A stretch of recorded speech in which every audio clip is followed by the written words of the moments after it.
프란치스코 교황 장례식이 끝나면서 차기 교황 선거인 콘클라베가 이르면 열흘 뒤쯤 시작될 거로 보입니다. 우리나라 유흥식 추기경도 차기 후보군으로 언급되고 있는데요. 실제로 비백인, 나아가 한국인 출신 교황 선출 가능성이 얼마나 되는지 국제부 이루라 기자와 따져보겠습니다. 네, 이 기자 먼저 콘클라베 이야기부터 해보겠습니다. 언제 어디서 시작됩니까? 네, 먼저 이 화면으로 먼저 보시겠습니다. 이 미켈란젤로의 천지창조 천장으로 유명한 이 바티칸 국내 시스티나 성당인데요. 이곳에서 이 다음 달 6일부터 11일 사이 이 차기 교황 선출 절차인 콘클라베가 열릴 것으로 보입니다. 80세 미만의 추기경 135명이 외부와 완벽히 차단된 채 3분의 2 득표자가 나올 때까지 매일 무기명 투표를 반복합니다. 네, 그럼 3분의 2 이상 득표자가 나오지 않는다면 선출까지 굉장히 오랜 시간이 걸릴 수도 있겠네요. 네, 그렇기도 하고 공식 후보가 아예 없는 것도 한몫합니다. 이번 콘클라베에 참석하는 135명의 추기경이 전원 후보인 동시에 유권자입니다.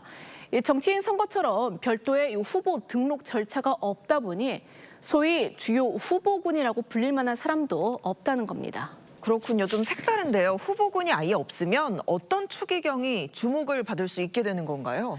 이 콘클라베에 앞서 여러 차례 열리는 추기경단 일반 회의를 보면 이 하나의 예가 될 수 있을 것 같습니다. 차기 후보 탐색을 할 수 있는 기회인데요.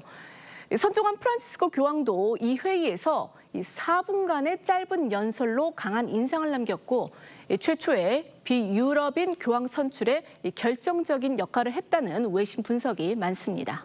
그렇군요. 세계 가톨릭 주류는 여전히 이 유럽, 이탈리아계다라는 평가가 많은데 이번에 특히 백인이 아닌 교황 선출 가능성 좀 이야기가 많이 되는 이유가 있을까요?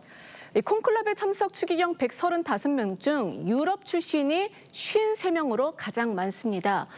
이 가운데 이탈리아 추기경들이 이 전통 주류를 차지하는 것도 맞습니다. 하지만 앞서 이 남미 출신의 프란치스코 교황이 추기경단 135명 중 80%를 임명한 것이 변수가 될 수 있는데요. 유흥식 추기경 등 이 비서구 지역에서 많은 추기경을 임명한 이른바 이 물갈이 효과가 역대 최초로 비백인 교황 탄생에 대한 기대를 높이고 있는 겁니다. 네, 그럼 이탈리아 매체 보도도 나왔던데요. 한국인 출신 교황 가능한 겁니까? 이 부분에 대해서 유흥식 추기경이 이렇게 답을 했는데요. 먼저 들어보시겠습니다. Nel Signore non c'è Occidente e Oriente, quindi io vengo dalla Corea, ma io che vediamo cosa dice lo Spirito Santo. 유흥식 추기경은 이 한국인 최초의 교황청 장관이자 과거 4차례 방북 경험도 있는 등 이 평화와 대화라는 교회의 사명에 적합한 인물입니다. 여기에 한국 가톨릭 교회의 위상을 빼놓을 수가 없는데요.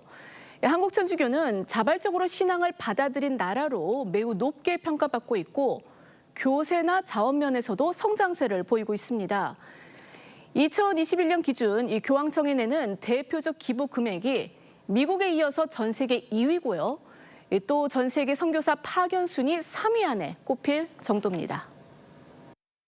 한국 교회도 해외에 원조를 받던 교회가 해외에 원조를 주는 교회로 바뀐 거죠. 그다음에 한국이라고 하면은 평화 추진을 하는 완전한 선진기지라고요. 네, 이 외에도 이 높아진 K컬처의 위상이 이 추기경들 사이에 한국 인지도를 높이는 데 기여했다. 그런 평가도 있습니다. 네, 교황이 선출되면 성당 굴뚝에 흰 연기를 피워서 세상에 알리게 되죠. 12년 만에 열리는 콘클라베에서 어떤 반전이 일어나게 될지 지켜봐야겠습니다. 이 기자 잘 들었습니다.